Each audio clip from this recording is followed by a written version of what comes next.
আজকে হলো বৃহস্পতিবার, আর গত 6 দিন যাবত আমি কোনো ভিডিও দিতে পারিনি, কারণ আপনারা তো জানেনই গত কয়েকদিন আমি খুবই ব্যস্ত ছিলাম।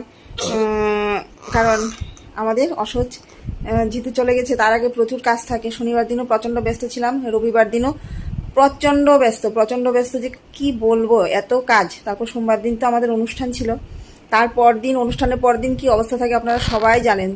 আর তারপরেও আরও 2 দিন চলে গেল, কোনো ধরনের ভিডিও এডিট করতে পারিনি। ভিডিও বানিয়ে রেখেছি বাট এডিট করতে পারিনি। কালকে ভেবেছিলাম যদি সম্ভব হয় একটুখানি ভিডিও এডিট করব, কিন্তু এই যে দেখুন আমার সোনা পাপার অবস্থা, এই যে দেখুন, দেখতে পাচ্ছেন কোলে বসে ঘুমাচ্ছে। ওকে বিছানায় রাখা যায় কত কষ্ট হয়ে দাঁড়িয়েছে, আপনাদেরকে কি বলবো। যেহেতু একটু ঠান্ডা চলে এসেছে, একদমই বিছানায় থাকতে চায় না জানেন।